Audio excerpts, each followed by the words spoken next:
Morning.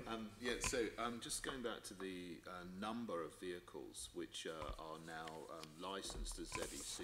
You said 14 so far, but I understand that you would like to have 9,000 licensed by 2020.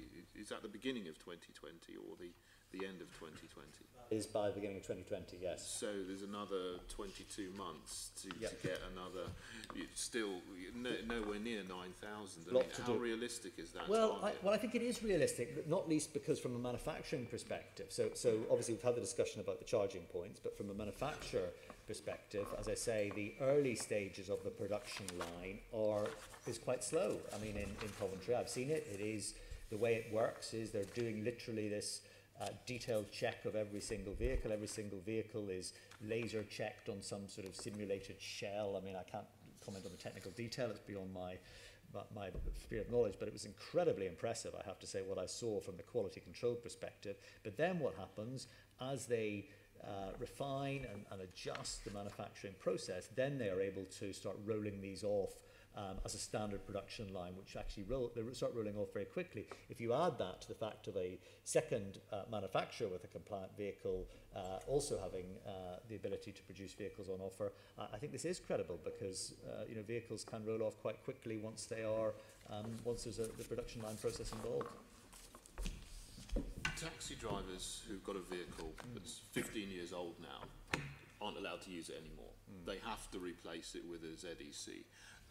What are you going to do for the taxi drivers who are now in that period where they have to replace their vehicle, and there's hundreds or thousands of them this year, but won't be able to buy a ZEC, perhaps because in the last couple of months there haven't been any available for them? There will be enough available. The timeline is such that there will be enough available. That was one of the reasons I wanted to go and talk to the manufacturer to assure myself of just that, and I am assured that will happen. I mean, this ramps up very quickly when it happens. I mean, you're talking, several hundred potentially coming off every week on the production line. So this is quite a significant ramp up from the original production process.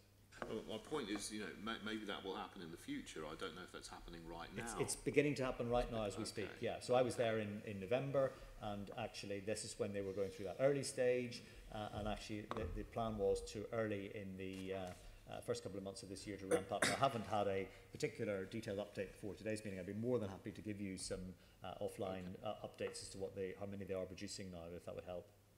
Yeah, that would be very, very good. Yeah, sure. Thank you.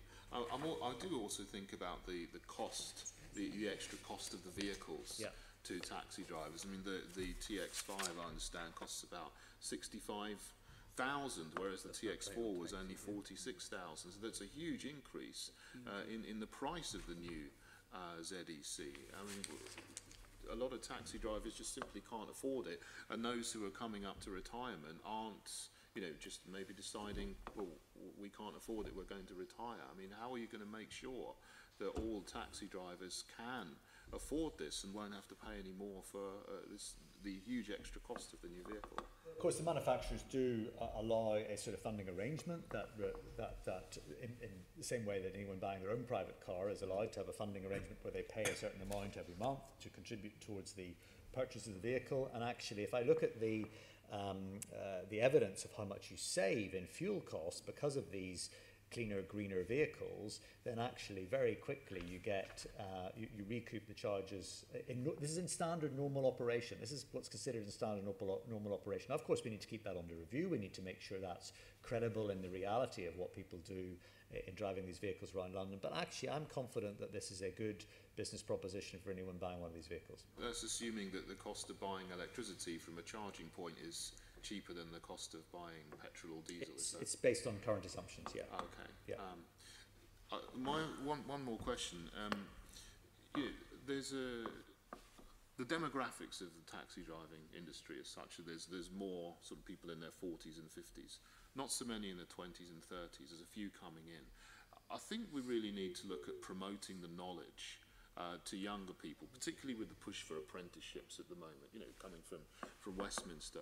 What are you doing to promote the knowledge to younger people, which would be a fantastic opportunity for them and to keep the trade going? I mean, it's a win-win-win situation. I mean, well, I agree, and I think I'm extraordinarily proud of the knowledge and of London's black cab trade and the drivers in London who are you know, a hugely professional, quality service that they offer as part of London's more broad transport offering. I think it's a fantastic service that they do, and I'm certainly asked the team to consider what more we might do in line with the suggestions you make. And I think the question of apprenticeships is a very well made one, and we should certainly look at that.